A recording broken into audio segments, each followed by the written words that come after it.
नमस्कार दोस्तों, एक नई लर्निंग के साथ हाजिर हूँ और आज की लर्निंग में हम एक ऐसी स्टॉक को लेकर के चर्चा करने की कोशिश करेंगे जो बेसिकली तो कामकाज करती है टेक्सटाइल आइटम में, टेक्सटाइल कंपनी के तौर पे, लेकिन इनके पास आजकल नया एक और बिजनेस इन्होंने अपने पोर्टफोलियो के अंदर इंक्लूड किया है जिसका नाम है विंड पावर जनरेशन। और विंड पावर जनरेशन को लेकर जैसे हमने वेबसाइट्स पे देखा तो हमने सोचा क्यों नहीं इसके पीछे भी जरा हकीकत जानने की कोशिश करते हैं। हमें इसका हकीकत ही पता चल गया कि आखिर कंपनी इससे भी कमाती है और कमाती है तो क्या कुछ सेविंग भी करती है। तो चलिए आज की लर्निंग हम इसी कंपनी को लेकर चर्चा करेंगे जिस कंपनी की यदि हम चार्ट लेवल को देखें। दोस्तों मैं पहले बताऊं, मैं किसी तरह की कोई इंडिकेटर की यूज नहीं करता हूं, ना कोई आपको टेक्निकल एडवाइजरी की बात कहता हूं, ना कोई स्टॉक खरीदने बेचने और रखने की हो कोई सलाह देता हूं। This is a completely is the learning purpose. और लर्निंग पर्पस में है क्या, हम लर्निंग पर्पस में क्या क्या क्या क्या देखते हैं। तो सबसे पहली बात है हमारे पास जो एक्सपर्टाइज है वो है फंडामेंटल समझने की। दूसरी तरफ हम इसकी केवल ट्रेंडिंग को समझने की कोशिश करते हैं कि आखिर ट्रेंड किस दिशा में चलने की कोशिश में है, अर्थात कहते हैं ना हवा कहाँ जा रही है, तो वो ट्रेंड क्या बनती नजर आती है उसके बिहाव से देखा गया, उसके उसके मोटिव्स देखा जाता है कि आखिर इसमें जो ट्रेंड का परत दर परत है वो क्या आंकड़ा दर्ज करना चाहती है। फिलहाल इसको कहते हैं जो नियर अबाउट, इस स्टॉक को कह सकते हैं कि अपनी हायर टू हायर के आसपास जाने की कोशिश में है। और इसको एक टेक्निकल भाषा में कहते हैं कि ब्रेकआउट होती हुई स्टॉक है। क्या है? ब्रेकआउट होती हुई स्टॉक है जिसमें लगातार अभी कुछ दिनों से लगातार ब्रेकआउट ही ब्रेकआउट चलती जा रही थी। इससे पहले इन्होंने अच्छी खासी सपोर्टिंग लिया, सपोर्टिंग जोन को देखा जाए जिस प्राइस पे बार बार आके अटकी हो उसको सपोर्टिंग जोन कहते हैं। फिलहाल हम मार्केट की तरफ चलते हैं और समझने की कोशिश करते हैं। जो कंपनी का नाम है सरला परफॉर्मेंस फाइबर्स लिमिटेड। और यहां से पता चला कि टेक्सटाइल से बिलोंग करने वाली कंपनी आजकल न्यू पोर्टफोलियो में विंड एनर्जी को भी इंक्लूड कर देती है। अब आते हैं इनकी कुछ फाइनेंशियल पोजीशन को लेकर समझने की कोशिश करेंगे, फिर हम उधर चलेंगे। अब यहाँ पे देखते हैं इनकी फाइनेंशियल पोजीशन जो 24 तक का डेटाबेस सामने निकल के आई, उसके मुताबिक देखा जाए तो हम ये कह सकते हैं जो कंपनी, चाहे नेटवर्थ की पोजीशन हो चाहे इनकी रिवेन्यू की पोजीशन हो, इसमें रिवेन्यू की पोजीशन अप डाउन देखने को मिला। और ये अक्सर देखने को मिला कि इसमें ब्रेक इवन पॉइंट निकल के आती है जहां पे आपस में कट कट की पोजीशन क्रिएट करती हो।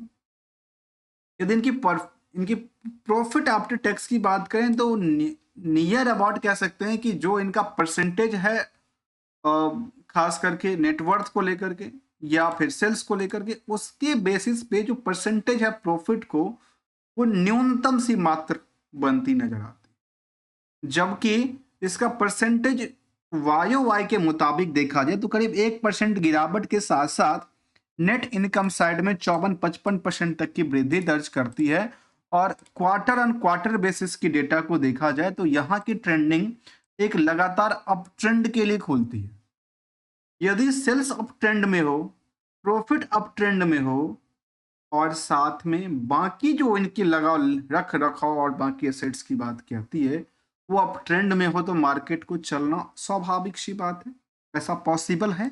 तो क्या क्या चीजों को देखना जरूरी है और हम देखने की कोशिश करते हैं। देखिए दोस्तों, सेल्स का ट्रेंड कैसा रहा, प्रॉफिट का ट्रेंड कैसा रहा। प्रॉफिट के ट्रेंड में जरूरी है कि आप उसको देखिए जिसको कहते हैं डेट टू इक्विटी रेशियो, आखिर कंपनी के पास कर्ज कितना था, कर्ज को लेकर इंटरेस्ट कितना पे कर रही, जिसके उससे दबाव तो नहीं पड़ रहा है। इसके अलावा क्या एसेट्स की तादाद लगातार बढ़ रही है कि नहीं बढ़ रही है। और यदि सेल्स का सवाल आता है तो सेल्स के सवाल से दो सेल्स के सवाल के साथ दो पॉइंट्स और ऐड करते हैं, जिसमें पहला पॉइंट होता है क्या उनको डेटर्स का डे कितने दिन में पैसे आते हैं और परसेंटेज कितना है, क्योंकि ये दोनों बड़ा मायने रखता है ना अपनी बिजनेस को लेकर के आखिर कंपनी खुद का रिस्क फैक्टर कितनी दर्ज करती नजर आता है। यदि इनके मुताबिक देखा जाए जो परफॉर्मेंस लेवल दर्ज करती है तो इंगेजिंग इन बिजनेस और जो टेक्सटाइल से लेकर के जो इस सेगमेंट में कंपनी कामकाज करती है, और ये कहती है service for using sustainable decision की बात कहती है। और हमेशा कहता हूं ना, ऐसी चीज ढूंढना चाहिए जो कि सस्टेन करे और खुद भी सस्टेन कर पाए इस मार्केट में यदि हम एंटर करके रखें। क्योंकि मार्केट में इंटर करके सस्टेन करना बड़ा मुश्किल होता है, इसीलिए देखा जाए तो कह सकते हैं कि बुक वैल्यू 55 का करंट मार्केट की प्राइस के मुताबिक 222% उछाल है। इंटरेंसिक वैल्यू आज भी करीब 59 रुपए के आसपास है, जो कि near about the book value, but current market की जो प्राइस थी वो उसके मुकाबले अभी ऊपरी सतह से थोड़ी सी हल्की झुकाव में बनती नजर आती है। इसके अलावा यदि इंडस्ट्रियल के पी के मुताबिक देखा जाए तो आज भी ये क्या है, कम भीड़ भारी वाली ये स्टॉक है। अभी भी बहुत ज्यादा भीड़ नहीं हुआ है बाकी कंपनियों के कंपैरिजन, जहां अर्निंग पर शेयर भी करीब 6 रुपए कमाती है। क्योंकि ये जो भीड़ का आंकड़ा है ना, वो भी अर्निंग के बेसिस पे ही है। बाकी कंपनियों में अर्निंग के बेसिस पे केवल एवरेज 20 लोगों का भीड़ है, तो इसके दुकानों पे करीब 18 लोग, मतलब यहाँ पे ऑलमोस्ट 20% का खाली है। नो, ओनली 10% मान लेते हैं। 10% ही जाता है तो कहाँ पे जाएगा? यहाँ से यदि 12-15 रुपये एड ऑन करते हैं तो कहाँ जाएगा? 140 नियर अबाउट। लेकिन क्या इससे ऊपरी सतह के लिए खुलती नजर आती है क्या? जहां कंपनी में आरओई आरओसी की आंकड़ा बहुत ज्यादा परसेंटेज रिटर्न ऑफ की बात नहीं कहती है, लेकिन नंबर ऑफ शेयर को लेकर देखा तो 8 करोड़ 35 लाख 1,000 करोड़ की छोटी सी कंपनी है। छोटी सी कंपनी है, कारोबार कर रही है, बेटर करने की चांसेस बनाती है, जहां पे प्रमोटर के पास में 50% ज्यादा की कंट्रोल वर्क क्रिएट करती है, तो शायद ऐसा पॉसिबिलिटी है कि नहीं है। जहां डेट टू इक्विटी के बारे में कहते हैं 0.133 का आंकड़ा, करंट रेशियो के नंबर कहते हैं ये नंबर। अब देखिए एक पॉइंट को और समझाने की कोशिश करूं, और वो पॉइंट कहता है, देखिए कोई भी कंपनी अपनी कारोबार करती है, उसमें कितनी परसेंट खुद का रिस्क फैक्टर है। एग्जाम्पल के साथ देता हूं, यदि 100 रुपए कहती है कंपनी ने, हमने प्रॉफिट बुक किया है, तो उसके मुकाबले यहाँ पे 171 रुपए का मार्केट में क्या लगा है? उधार लगा है, जो कि 12 महीने के डेटाबेस के मुताबिक देखा जाए। यदि H1 के डेटाबेस के मुताबिक देखा जाए तो कुछ और भी आंकड़ा आपस में कॉन्ट्राडिक्शंस कर सकती। अब आते हैं अगली कड़ी के, लास्ट 12 महीने के डेटाबेस इसको लेकर कहती है जो कंपनी अभी तक के सबसे बेटर परफॉर्मेंस करती नजर आती है, क्योंकि इससे पहले इस तरह के कई बार परफॉर्मेंस नहीं क्रिएट किया।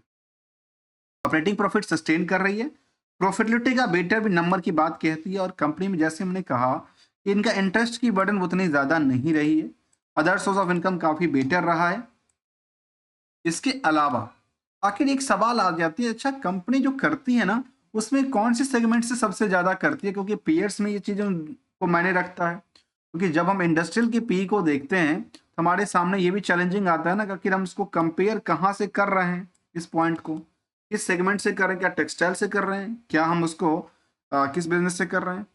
उसकी अदर सोर्स ऑफ इनकम वाली बिजनेस तो नहीं कर रहे हैं? क्या उसकी सबसे कुछ दूसरी जो एंसिलरी बिजनेस है उससे तो नहीं कर रहे हैं?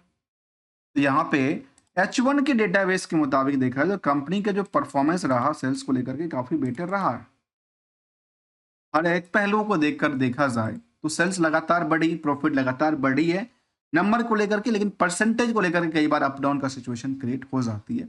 जहां सीजीआर के बेसिस पे देखा जाए तो सेल्स में लास्ट कुछ पीरियड में 28% तक लेकर के और प्रॉफिट में 273% तक की वृद्धि दर्ज करती है। तो भाई ये सब यदि है तो मार्केट को इसके बेसिस पे मार्केट को रैली क्रिएट करना क्या है, आसान सी बात लगती है। लेकिन कुछ और पहलू को जानना जरूरी है। इसमें जानना जरूरी है रिस्क फैक्टर कितना था। तो रिस्क फैक्टर 3 महीने की बातें रखती है कि उनके पास 3 महीने में इनकी क्लाइंट लिस्ट से पैसा आ जाता।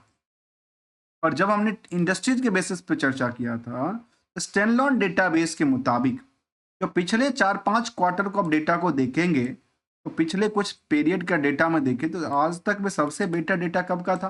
पिछले क्वार्टर का। लेकिन उसके बाद सेकेंड नंबर इसी क्वार्टर का। प्रॉफिटेबिलिटी में भी सेकेंड चांस रखती है। तो पिछले क्वार्टर ऑन क्वार्टर बेसिस में इसका खुद का डेटाबेस थोड़ा सा डिमेरिट दर्ज करती है। और जैसे हमने कहा कि इसका आखिर किस सेगमेंट से कमाती है, उस सेगमेंट को लेकर कहती है कि ये कंपनी ज्यादातर पैसे टेक्सटाइल इंडस्ट्री से कमाती है। यहाँ पे यार्ड और विंड पावर से भी अच्छी खासी पैसा इनके पास कमाती है। जहां विंड पावर में फिलहाल आज भी देखने को मिला जिसका लास्ट क्वार्टर में करीब करीब कह सकते हैं कि नुकसान ही चलती नजर आती है। 47 लाख नुकसान ही झेलने को मिला है। जबकि इसके कुछ और पहलू की तरफ देखा जाए तो बैलेंस शीट की पोजीशन कहते हैं कि कंपनी ने कर्ज लिया है। क्या किया है? कर्ज लिया है। इसीलिए कहते हैं कि यहाँ पे जो खास करके हम परसेंटेज देखते हैं ना, उसके अलावा हमें ये भी जानना ज़रूरी है कि क्या कंपनी कर्ज ले रही है कि पे आउट कर रही है? पे ले रही है तो क्या खानापूर्ति कर रही है या प्रोडक्टिविटीज़ में यूज़ कर रही है? 151 करोड़ की कर्ज हो जाती है तो क्या बैलेंस शीट वेट बढ़ा? बिल्कुल बढ़ा है। और बढ़ा कैसे? उन्होंने फिक्स एसेट्स को डेवलपमेंट किया और बाकी इनका इन्वेस्टमेंट लगातार बढ़ती जाती है तो फिर इनके लिए थोड़ा-सा क्या होती है? एक रैली क्रिएट करने के चांस यहाँ से बन जाती है। लेकिन यदि आप इनकी पीयर्स के मुताबिक कंपेयर करेंगे, तो जो पीयर्स हैं इनकी जिसमें कि संगम इंडियाज़ हैं, स्पोर्ट्स किंग हैं या फिर सरला परफॉर्मेंस है, जीसीएल टेक्सटाइल है, तो उसको टेक्सटाइल इंडस्ट्री से कंपेयर किया गया तो शायद ठीक है क्योंकि ज़्यादातर रेवेन्यू उसी से आता है। उसके मुकाबले भी देखा गया तो कुछ कंपनियों से आज भी यहाँ पे पूरे के पूरे मैदान खाली सी दिखती है। बट निवेशकों का इंटरेस्ट जाहिर करता है कि कोई भी एफआई और डीआई की भूमिका अभी तक नहीं बनी है। पहले कभी एफआई हुआ करता, आजकल नहीं है, बहुत बड़ी नहीं है, लेकिन डीआई, अब डीआई की बात करें तो डीआई धीरे धीरे यहाँ पे पोजीशन बनाने की कोशिश में है। हो सकता है आने वाले समय एक ही बार डीआई बनाए, शायद मार्केट फिर रैली क्रिएट कर जाए। 51% के आसपास की प्रमोटर होल्डिंग के आम पब्लिक की होल्डिंग की सवाल बात बनती है, जहाँ पे कुछ बड़े निवेशक की डिसाइड लिस्ट नाम निकल के आता है। यदि बड़े निवेशकों के लिस्ट में देखा जाए जिनका नाम हमने देखा कि अनिल कुमार गोयल साहब जी, जो काफ़ी सारे कंपनी में अपने निवेश करके रखे हैं, उनका यहाँ पे काफ़ी ज़्यादा इंटरेस्ट बना हुआ है जो कि नियरली 3% के आसपास। दूसरे का नाम ऑडिट निकल के आता है विजय एस करके, ये भी क्या सुपर इन्वेस्टर है, ये भी बड़े इन्वेस्टर के तौर पे अलग अलग कंपनियों में 2-2% की होल्डिंग है। तो दो यहाँ पे नाम निकल के आती। तीसरा नाम निकल के आती है दलाल एंड स्टॉक ब्रोकिंग्स वाली, जिनके पास 2% की होल्डिंग बनी हुई है। इसके अलावा कुछ और भी नाम निकल के आता है, इनके पास भी करीब 1% की होल्डिंग है। कृष्णमूर्तिज नारायण स्लेयर के पास की बात किया जाए, क्या ये भी सुपर है? तो नहीं, इनके पास एक ही होल्डिंग्स की बात की। ऑलमोस्ट 40 से 50,000 निवेशकों का इंटरेस्ट जुड़ा हुआ है और आज भी कह सकते हैं कि एवरेज के मुताबिक आज भी 10% 15% के आसपास गैप अभी भी फुलफिल करना बचा हुआ है और यहाँ से रैली क्रिएट होने की चांस बनती है। लेटेस्ट अपडेट की तरफ देखा तो कोई ऐसा बात नहीं निकल के आती है, लेकिन इसके कंक्लूजन में कुछ रिस्क फैक्टर जरूर दर्ज करती है। यहाँ पे रिटर्न की बात तो नहीं करते, लेकिन रिस्क को लेकर कहते कंपनी डिविडेंड नहीं देती है, डिविडेंड पुअर सेल्स है, लो रिटर्न है। बाकी सब इनका कहते हैं कि इधर जो इनका अर्निंग है वो काफ़ी ज़्यादा है क्योंकि इन्वेस्टमेंट भी तो करके रखा है कंपनी। यदि other source of income include हो रहा है तो कंपनी के पास आप देखेंगे तो अदर सोर्स ऑफ इन्वेस्टमेंट भी तो है 257 करोड़ के आसपास की, फिलहाल की बात किया जाए तो ये कुछ पहलू को हमने जानने की कोशिश किया, समझने की कोशिश किया। जहाँ तक चार्ट लेवल का सवाल है, हमने देखा कि चाहे उसका पिछले आप ट्रेंडिंग को देखा जाए, पिछले 3 महीने के ट्रेंडिंग को अवलोकन करके देखिए, पिछले 1 महीने की ट्रेंडिंग को देखिए, तो ट्रेंडिंग यहाँ पे दिखता है कि अभी लगातार अप ट्रेंड के लिए खुलती नजर आती है, जबकि बीच बीच में अच्छी खासी बिकवाली भी हुआ था और इस अच्छी खासी सपोर्ट लेवल लेने के बाद मार्केट ने इसको कैप्चर करती हुई नजर आ पा रही है। हम दोस्तों किसी भी कंपनी को लेकर ना कोई स्पॉन्सर करते हैं, ना कोई स्टॉक परफॉर्मेंस की बिहाफ पे आपको कोई एडवाइजरी देता हूँ कि आप स्टॉक खरीदो, बेचो या रखो। This is your decision, your money, क्योंकि पैसा भी आपके हैं, पैसा को सुरक्षित रखने भी आपके काम है। और एक सिंगल से हम लोग गोल्डन रूल डिस्कस करते हैं और वो ये कहता है कि मार्केट में जो भी कोई पैसा लगाता है अपनी पैसे की वृद्धि के लिए लगाता है और यदि वृद्धि ना मिले तो आपको क्या करना चाहिए? कम से कम पैसे को बचाते रहना चाहिए। ऐसा नहीं कि फिर नहीं तो फिर छोड़ते हैं तो हाई रिस्क हाई रिटर्न की चिंता में चली जाती है। और ट्रेंडिंग पकड़ के देखने चाहिए आखिर कहाँ पे किस तरह के ट्रेंडिंग है, किस तरह के बिजनेस है, किस तरह के बिजनेस मॉडल से कितना पोटेंशियल क्रिएट करता है, क्या बिजनेस उसका फ्यूचरिस्टिक करती है कि नहीं करती है।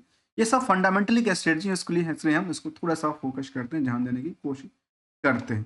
ऑन एवरेज देखा गया तो इसके पीयर्स में देखा गया, चाहे वीटीएल्स हों, एक्स्ट्रा जैसे कंपनी को शामिल किया गया है और यहाँ पे पिछले कुछ सालों की डेटाबेस, 10 साल का डेटाबेस के मुताबिक लगातार यहाँ पे इसके स्टॉक में डिमांड बढ़ती नजर आती है। स्टार्टिंग से लेकर के आज तक की डिमांड इसमें लगातार बढ़ी ही नजर आई है। दोस्तों मिलेंगे कुछ नई स्टडी के साथ, तब तक के लिए like and subscribe my channel. Thanks for the joining.